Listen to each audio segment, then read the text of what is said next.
Hi everyone, it's Stacy from Peony Lane Designs, and in today's project I'm going to show you how to create a gorgeous boho chic mirror.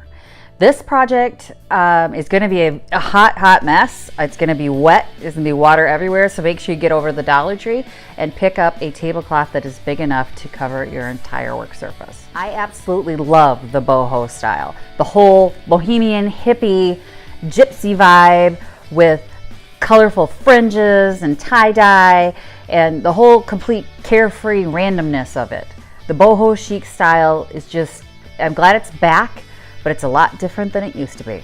The mirror that I have today already had that hippie vibe to it with the hanging beads and the wood frame, but it was very dark and dated, so I actually tried to spray paint the piece, and as you can see, it didn't get into the nooks and crannies, and it didn't work out well. So what I decided to do was grab every paintbrush in my arsenal. So if you look, I've got different sizes and shapes of art brushes and just a 2-inch brush, a Purdy brush. And then I went to my Junk Gypsy stock and I pulled out. So this is Gypsy Prom. It's a light pink. And then I've got the Flower Child from Junk Gypsy, which is darker pink. Singing the Texas Blues, which is a bright, vibrant blue. I love this color. And then I pull out Wanderlust, which is like a turquoisey blue. Gorgeous, gorgeous color. And then I grab Hippie Highway, which sort of fit the vibe, a beautiful purple color. And this is Free Spirit. It's also a turquoisey blue, but just a different shade than Wanderlust. Then we've got Faded Jean, which is one of my favorite blues from Junk Gypsy. So I decided to start, this is just plain tap water. Don't get all crazy with it, just get a spray bottle with some water. I decided to start on the back of the piece, but I did go ahead and if you look, I taped off the front when I spray painted it and I had left it that way. So make sure that your mirror is good and taped off. And then I laid it, and you can see I've protected my work surface because this is going to be a hot mess, and you'll see what happens as I start painting the piece. But I just got my paints open and prepped here, which is kind of boring. So get all your paints opened, and then what you're going to do is you're going to take your brushes and just dip them in the first color, and then dab the paint. So I chose the dark Singing the Texas Blue as my first one. And as you can see, I'm just randomly dabbing the paint everywhere on the back of this piece, and I'm getting in sort of the little nooks and crannies on the side, the hanger, the beads that are hanging off the bottom, and you just stipple it on all over, sort of random pattern. There's not much of a science to it. Get the beads on all the back side of it, what would be the back side of the beads. They tend to roll around on you a little bit. I wanted a little more blue on the edges. Don't neglect the edges because you're going to want to get in those beads.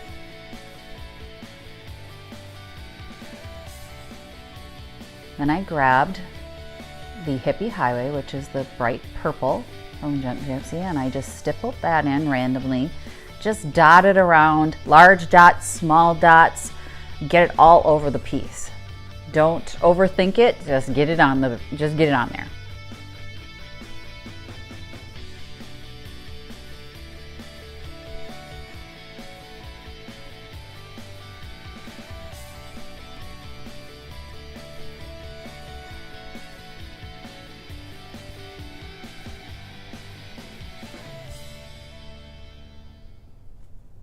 And then what you're going to do is you're going to continue this process with all the colors that you choose. And I don't think that I used every color, but I'm going to speed this up so that you don't have to watch. The process is exactly the same with all the other colors. So the pinks, the blues, and I used all the turquoisey blues, and I used the pinks, and I used the purples, and I think I just didn't use the one Faded Blue Jean, which is more of a muted color, but all the rest of the colors went on there. But let me speed this up so you can see what happens next.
So we're at the point where all the colors are on there, and I take the spray bottle, and you're going to want to spray this liberally with water, and then grab your 2-inch brush, wet that down so you're not pulling paint off the piece.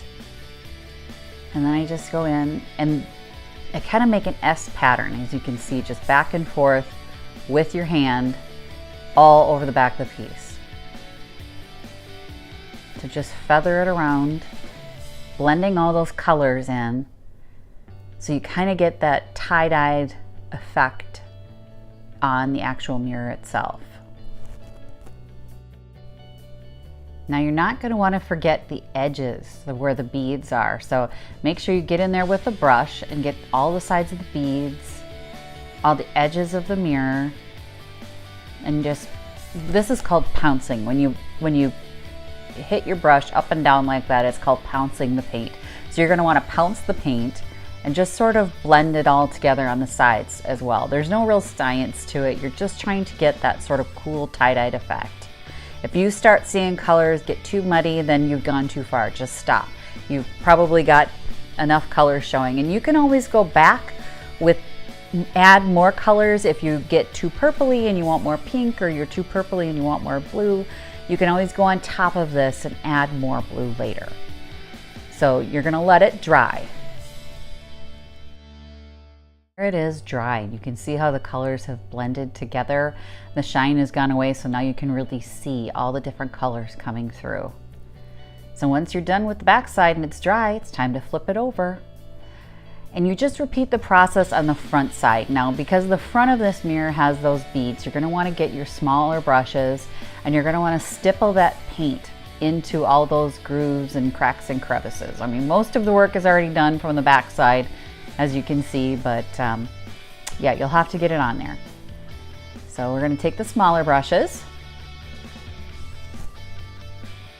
and once that paint is stippled in, you're going to spray down the front just like you did the back. And this is how it gets into those grooves. So that water is going to push all that paint down into those grooves that the spray paint couldn't get into. So as you can see, I'm just pouncing the large brush again, sort of blending the colors so that you don't have any hard edges. You want that tie-dye vibe to it. So I'm pouncing the paint and getting that all down in the grooves. The water is doing most of the work, but the brush helps a little bit too. So you can see I'm hitting it pretty hard.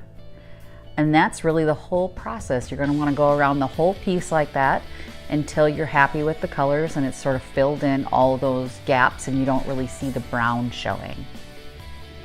Here's what the front looked like when it's all finished. You can see it's still shiny and wet, but it really has gotten down into those grooves, and you can see all the different colors. So you still see the shiny pink and the bright blues and the purples, and it's just gorgeous. I love this look. Here's our final project. Boho chic indeed. I absolutely love how it turned out. Yes, the back was done and everything, even though you'll never see it. Still, you got to do it. It's in the cracks and crevices. Unlike the spray paint, it got everywhere. You can't see any brown anywhere on this piece. It is just beautiful. I hope you like the project. What do you think? So much better. You don't have to have this particular mirror to make this design workable. I mean, you don't have to have the beaded mirror. You don't have to go out and try and find that. How many of you have these? The old IKEA mirrors, huh? You can get these for about $1.99. Imagine this with all of that beautiful sort of tie-dye look to it. It would be absolutely gorgeous. I think any sort of flat mirror would be great with that boho chic look to it. You could really take something like this to the next level. So if you have that bohemian style, give it a try. Grab all the different colors of paint, and you know I use the Junk Gypsy chalk and clay-based paints. I would assume it would work the same with latex. It's been a while since I've worked with latex, but you know, just take some acrylics. Acrylics will blend beautifully like this. So, you know, if you have other paints on hand, just try it. It's not going to hurt anything to give it a try. You can always repaint it. And if you start getting too much of one color, just add more of another color. So give it a try. If you like this video, say thank you by clicking the link below and buying me a coffee. My daughter will appreciate it. I would appreciate if you gave it a big thumbs up. And if you like my channel, please subscribe. Click the bell icon to be notified so that you get future DIY tutorials and of course junkin videos when my junkin buddy's with me. So thanks for watching, everyone. Happy junkin. Visit my blog peonylanedesigns.com for more tips, tricks, and inspiration. Thanks for watching, everyone. If you like this video, please give it a big thumbs up. Don't forget to subscribe and click the bell icon so you'll be notified of new videos. I post every week DIY tutorials and of course more junkin videos.